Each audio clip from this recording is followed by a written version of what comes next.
or one lesson that you would have learned તમારી આટલી જર્નીની અંદર that probably taught you a good experience, that gave you a good experience and you came out stronger out of that, એવું કંઈક share કરવું હોય તો તમારે? I think learning is ongoing process. એટલે હું 5 વર્ષ પહેલાં કેવો હતો ને અત્યારે મારી જાતને જ વિચારું તો મને બહુ ફરક લાગે.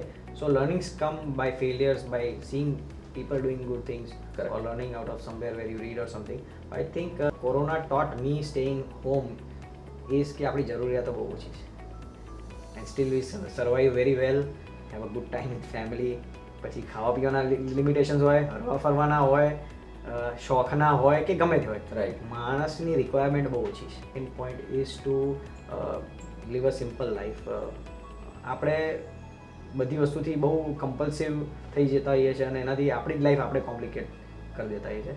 એટલે આઈ થિંક તમારી લાઈફ સિમ્પલ હોય, તમારી જરૂરિયાતો ઓછી છે તો વધારે રિલેક્સ્ડ, વધારે હેપી રહેવાય છે.